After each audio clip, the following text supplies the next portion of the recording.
Hey, how's it going, everybody? It's RC Maxfield here for the Back to 12 podcast. And before we get into the game recap for Texas Tech against number 7 TCU, be sure to hit that subscribe button. We're trying to get to 1,000 subscribers here on the YouTube channel. Help us get there. We're only about 45 away. So if you love Texas Tech athletics, this is the YouTube channel for you. So hit that big red button to stay in the know on Texas Tech all year long right here on the Back to 12 podcast channel. All right, let's jump into this as this one was frustrating, and I truly believe, and I tweeted this out, it was really a momentum-swinging play that really changed the whole course of this game. But let's run through it as Texas Tech goes to Fort Worth and loses 34-24. I don't really think that score dictates really how close this game was in a lot of factors. But let's just jump into it in terms of that play that I'm talking about that I think that just totally swung this game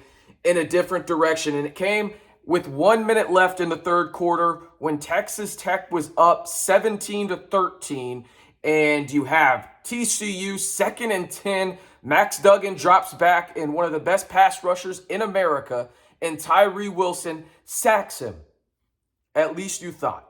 Because the Big 12 officials come in and throw a horrendous, and I mean absolutely godforsaken, horrendous flag for face mask on Tyree Wilson. When I tell you the utter shock I had on this play, I was in complete disbelief because it was absolutely egregious. And now, it didn't make it any better that Max Duggan, a few plays before, had been talking to the refs and everything. It is what it is. There was multiple bad calls in this game for both sides. But this one stands out to me because it completely shifted the momentum and trajectory in the course of this football game. Because you think about it, if the sack stands, it's 3rd and 14 for TCU on their own 30. The likelihood is Texas Tech gets a stop. Let's just say they get a stop, okay? TCU has to punt. Texas Tech has a chance to go into the fourth quarter with the lead and the ball, and a chance to go up 2 possessions, right? Now, do they do that? I don't know. Neither do you, and we never will know. But the momentum of this football game was changed off of that one play, in my opinion. And now, again, I said this on Twitter, I don't think one play win or loses you a football game. I don't think so. But that game was swung momentum-wise on that one play. And I do think a game can absolutely take a 180 course off of one play. And I truly believe that's what happened. Again, that 2nd and 10 play at the TCU 34 with 1 minute left where Tyree Wilson, clear as day, did not pull Max Duggan down by his face mask, absolutely changed the course of this game. And I am by no means saying that Texas Tech would have won this game, but they would have had a much better opportunity to win it. Let's look at the stats and some of the other storylines coming out of this one. The major storyline is Behren Morton yet again hurts his ankle, and the Texas Tech offense, I'm as perplexed as you guys when it comes down to some of this, especially the third down and medium or long QB option runs, whether it was with Behren Morton, Tyler Shuck, or Donovan Smith. You got to give Zach Kittley credit in that regard. At least he was consistent with it. Doesn't mean it made sense to me. Obviously, Behren Morton got hurt on one of those QB option plays. It was about 3rd and 7 or longer on that play. Not sure why you're running him there. Doesn't make much sense to me. If you're going to run the football, you already got a guy that's been working through an ankle injury all year. Just give it to the running back if you're going to run the football there. Also, Tyler Shuck running the football.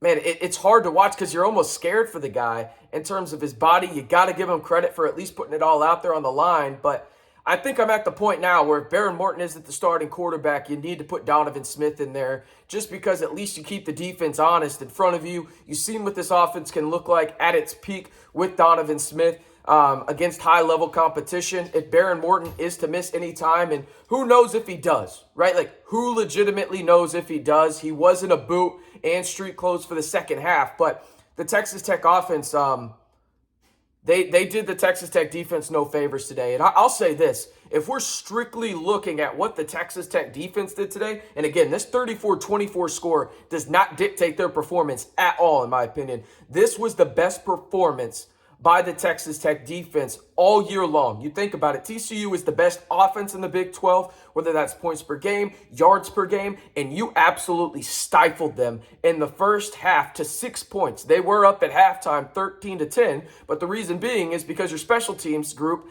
gave up a punt return on the first punt of the game after you had a 3-and-out, and Behren Morton probably should have thrown a pick there, on the first play of the game, but he didn't, right? You got lucky, you kicked it away, they still get 7. But this defensive unit played lights out today. And now, I know Quentin Johnston was playing with an ankle injury, but he didn't record a catch. And that was one of the keys to the game for me. Now, one of the other keys to the game was the Texas Tech defense couldn't let the TCU front get to Behren Morton, Tyler Shutt, Donovan Smith, or just the quarterback position in general. And Texas Tech struggled with that today. As did TCU. But you look at kind of the box score for Texas Tech in this one. Kershaw Merriweather led the way with 11 tackles, 7 solo. Tyree Wilson, he's a stud. He should have had 9 tackles, 5 solo, and 1.5 sacks. But obviously that egregious, and I mean absolutely egregious, face mask call that really changed the entire momentum